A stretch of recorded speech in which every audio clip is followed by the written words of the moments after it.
welcome back. If this is your first time, I hope you will stay. Espero que te quedes. Now, this one is for all you lovely A-level students who are just about to take your exams.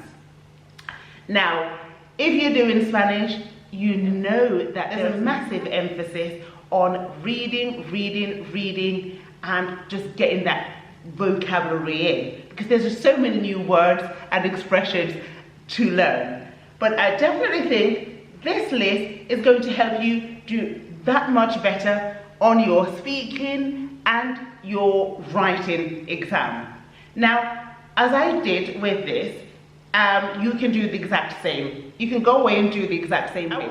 I was reading about what has been going on in Spain at the moment. A couple of days ago we had el apagón, which is the blackout. Okay, there's power cut, massive power cut, where there was no electricity for the whole day. And so I was reading an article, and these are the words that I got. So to revise, this is what I recommend you do as well. Read articles and get new expressions and surprise that examiner when you walk into the exam.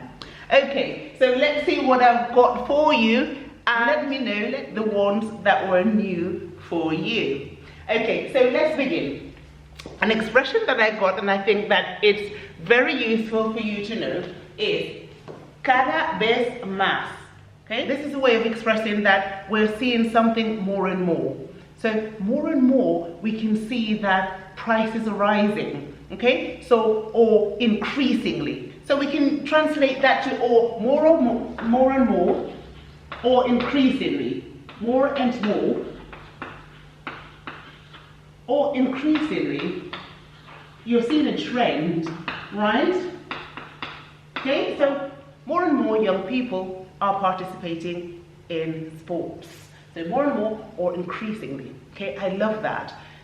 You will see it over and over again, and so it's good for you to employ it. Okay? Right, cada vez más. Right? Number 2. This is one that we use a lot in English as well, so this should be incredibly easy for you to remember, because we have the same expression. Políticamente correcto. Okay? Politically correct. Okay? Lo que él dice no es políticamente correcto, pero todos lo pensamos. Lo estamos pensando todo. So what he's saying is not politically correct, but we're all thinking it. So I like that one for you. Politically correct. In a speaking exam, you can voice an opinion and say, well, no es políticamente correcto, pero es mi opinión. Okay? It's not politically correct, but it is my opinion. Right. Let's move on. Es sumamente enriquecedor. I love this sentence, and so I thought I'm going to extract that and give it to you. One of the words, one of those beautiful words that I love in Spanish is sumamente. I just love the way it sounds. And you know, if I love the way it sounds, I'm going to bring it to you. So, sumamente is extremely, exceedingly, okay? So, sumamente enriquecedor. And that word enriquecedor, if you don't know it, well, now you do. It's enriching. It's extremely enriching. And so, yeah, jot that down. It's extremely enriching. Extremely, sumamente is extremely, or very,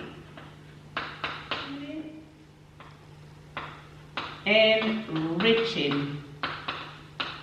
Okay? It's extremely enriching. Right. I forgot my E there. We don't want to leave that like that. Extremely. Extreme and then the ly. So it's extremely enriching. Okay? I'm always writing things wrong. But it's good that I'm catching myself, because sometimes I forget and it just stays there as a massive error. Okay. En repetidas ocasiones. Love that. A tad formal, but if they're using it, we're learning it. Okay? So this would just mean on several occasions,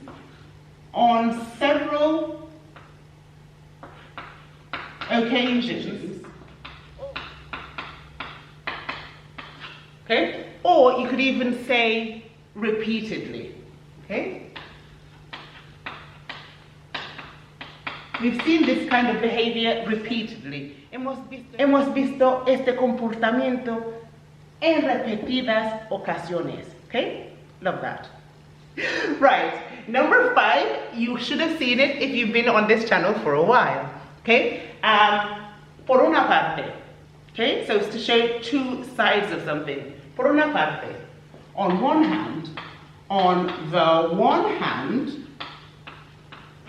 key vocabulary, this one. You should have seen this back at GCSE, but if you haven't, don't worry, it's never too late.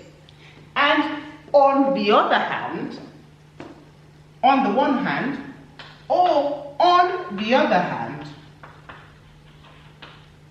this is just basic vocab that we need to have, okay? Por una parte, okay, on one hand, or por otra parte, on the other hand.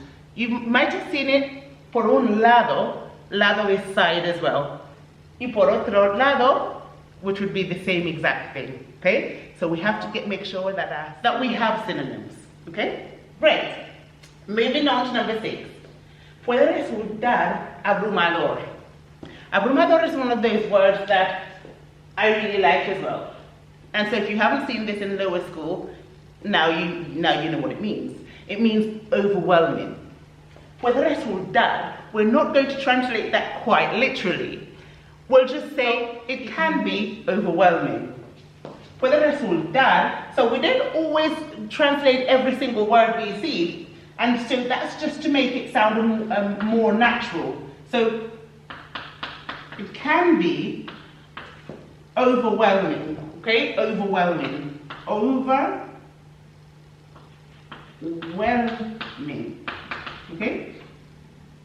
Maybe you're living una situación que es abrumadora. Okay? Abrumadora. Love it. Did you know that word? Let me know. Okay, next. Love this. La gente no lo esperaba. They were saying that, and I've heard this sentence time and time again on the radio. People were just not expecting this to happen. Okay? People were not expecting it.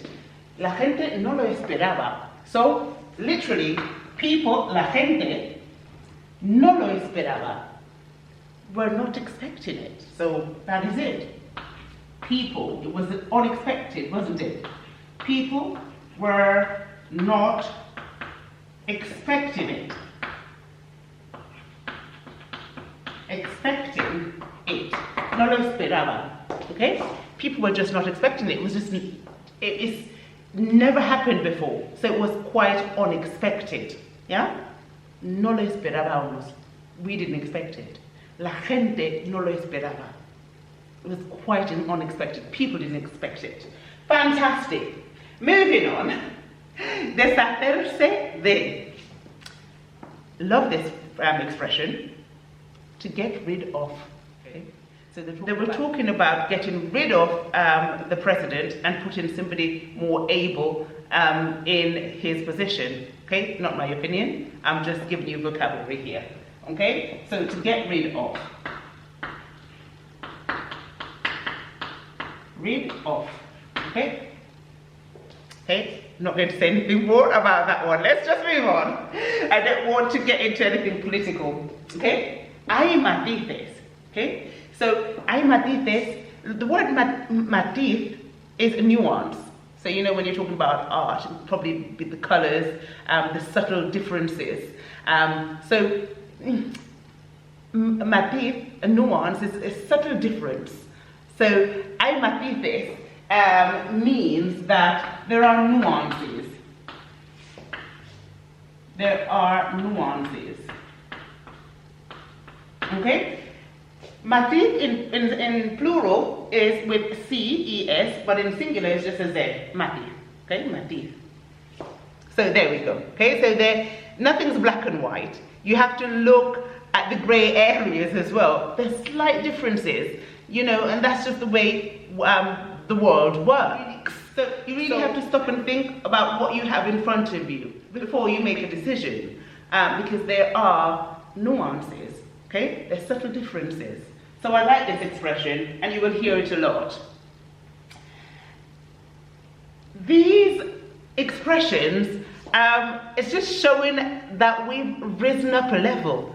You probably wouldn't use these so much in GCSE, but we've grown, we've matured, we've learned a lot more Spanish, and so we're going to show that off. We're going to show off our new talents, our new vocabulary when we walk into that exam.